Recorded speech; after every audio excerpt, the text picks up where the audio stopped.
I went to Clapham yesterday for a cacao ceremony, and I had an experience that I didn't expect at all.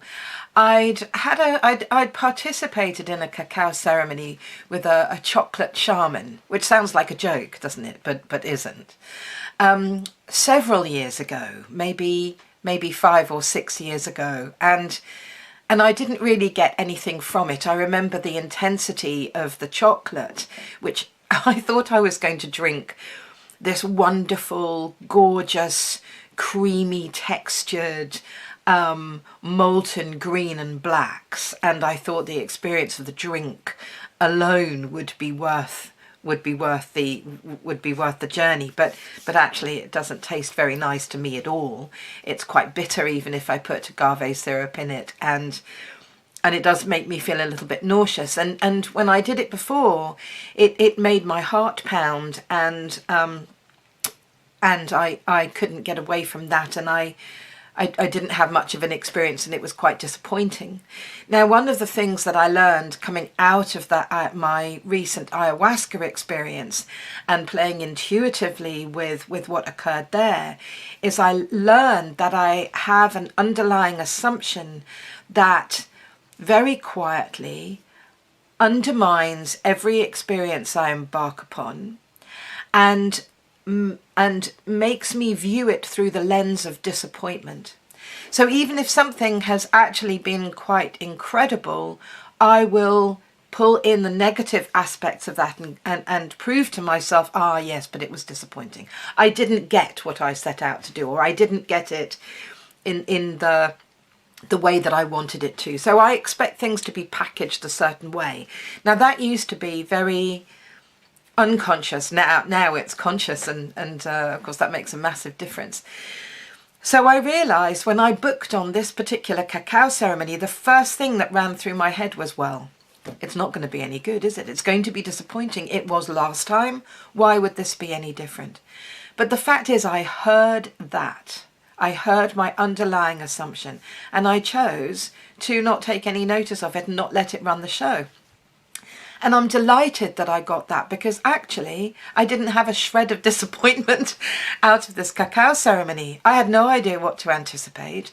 It's not heralded as something where you get psychedelic experiences. It's not particularly even heralded as being much of a visual journey, but the majority of us there had really strong visuals, and I had just the most enchanting time. That doesn't mean that it was all sweet and light and love. It wasn't.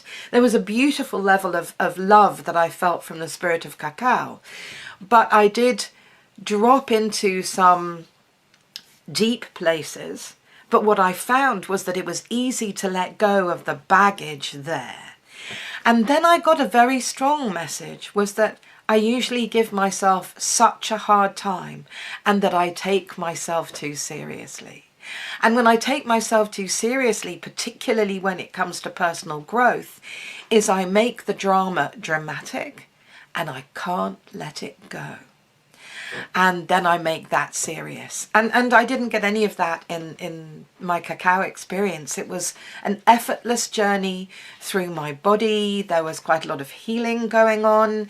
One of the visuals I had was 2 little cocoa beans traveling up into my ovaries, and then they looked like they were gold, and then the whole of my uterus just lit up in this beautiful blinding light.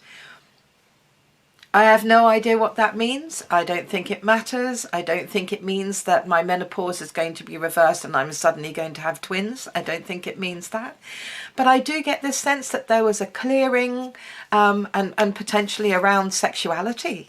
So let's see where that takes me. I was left with this beautiful, loving, very relaxed vibe, and the connections made with the other people in the group was really lovely. It was just 4 hours. It flew by. It was a beautiful experience. I can still feel the presence of the spirit of cacao. I really feel like I can call on her. Actually, maybe in a closer way than I can on ayahuasca. There was something very well, almost cozy, right? Ayahuasca is like this goddess, and she's considered fierce, and she takes no prisoners, and you know, you don't have any control when you bring her and welcome her into your body. I didn't feel that about cacao. I've been told that she's very gentle. She'll open a doorway for you and you can just walk through should you choose. So I sort of got that feeling that she was more like a good buddy, a good friend, but no less potent for that. For those of you that think sacred plant medicine's a load of tosh, then you're going to think this is rubbish. But I'm really happy with the experience that I've had. And if you want to put a toe in the water with sacred plant medicine, I would absolutely recommend cacao. And if you want to connect, I'd recommend Jerry McMahon, who was our facilitator, and she just held the space really beautifully.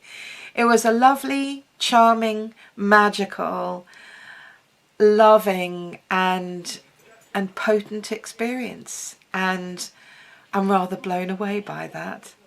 Anyway, have a beautiful day. Bye for now.